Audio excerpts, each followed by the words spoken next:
السلام علیکم ورحمۃ اللہ وبرکاتہ. How are you everyone? I am your brother Muhammad محسن.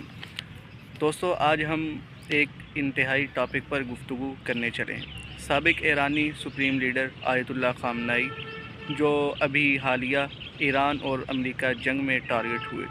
جو باتیں پہلے ہم اہل سنت علماء سے سن رہے تھے، آج ہم وہی باتیں شیعہ اسکالر سے سن رہے ہیں. سب سے پہلے آپ شیعہ اسکالرز کا ویڈیو کلپ سماعت کریں، پھر ہم انشاءاللہ اس کے بعد بات کرتے ہیں. السلام علیکم.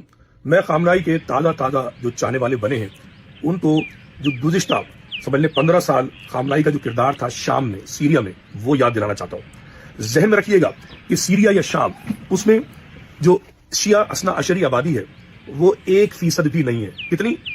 آدھی فیصد ہے. بیسیکلی 1% بھی نہیں ہے. 75 سے 80% اہل سنت ہے، اور جو باقی رہ جاتے ہیں ان میں سے 25%، اس میں 10% جو ہے وہ علوی ہیں. وہ علوی جو علی کو خدا مانتے ہیں، جن کو شیعہ ملا کافر کہتے ہیں. نصیری اور بشار الاسد ان سے ہی تعلق رکھتا تھا. اور باقی دروز ہیں وہ بھی ایسے ہی ہیں، ٹھیک ہے، علی کو خدا مانتے ہیں. اور باقی کرسچن 4-5%. مگر 75% کون ہے؟ اہل سنت. اب بشار الاسد نے بے پناہ ظلم ڈھائے. مجھے بتائیے، اگر یہ خامنائی اور یہ خمینی اگر مسلم امہ کے لیڈر ہوتے، انصاف پسند ہوتے علی کی طریقے سے، تو ایک ظالم درندے حافظ الاسد اور اس کے بعد اس کے بیٹے بشار الاسد کی کبھی حمایت نہیں کرتے، چاہے کچھ بھی ہوتا. مگر یہ خسروی شہنشاہیت قائم کرنا چاہتے تھے. ایک طرف انہیں شیعوں کو استعمال کیا ہے، عراق، پاکستان، لبنان، یمن، ان کی بھی خدمت نہیں کی ہے، ان کو صرف استعمال کیا ہے. اور وہ بیوقوف جانتے نہیں ہیں، اور جھوٹ اور مکر کی بنیاد پر کہا جی ہم اسلام کے انقلاب. اسلام کا انقلاب نہیں تھا، اور شیعہ انقلاب بھی نہیں تھا. یہ خسروی ایرانی شہنشاہیت کا انقلاب تھا، ملائیت کے لبادے میں، اور کچھ بھی نہیں تھا. یہ مجھے صرف بتا دیجئے کہ شام نے ظالموں کی حمایت کیوں کی؟ اچھا، سب کچھ چھوڑ دیں حمایت. خود جب آئیسس یا داعش جب قبضہ کر رہی تھی تو بشار الاسد کو سپورٹ انہوں نے دے کر جو ظلم کیا تھا اہل سنت پر، اس ظلم کی بنیاد پر سنی نوجوانوں کی ایک بڑی تعداد نفرت میں داعش میں شامل ہوئی، آئیسس میں شامل ہوئی. انہوں نے بی بی زینب کے مزار کو اپنا گڑھ بنایا سیاسی.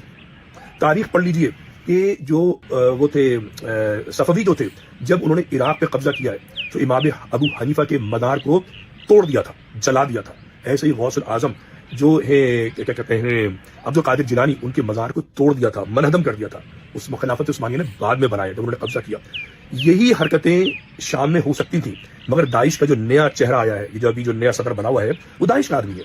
اس نے ابھی تک بی بی زینب کے مزار پہ تالا ضرور لگایا ہے، مگر توڑا نہیں ہے. ٹھیک ہے، تو بات یہ ہے کہ یہ جو خامنائی ہے، اس نے جب زینبیون کے نام سے جو ملیشیا بنی ہے، انہوں نے جو ظلم و زیادتی کی ہے وہاں پر، اور ان کی ظلم و زیادتی کی وجہ سے جو اہل سنت نوجوان ہیں وہ ایکسٹریمسٹ بنے. اس کا ذمہ دار کون ہوا؟ کیا امریکہ ہے؟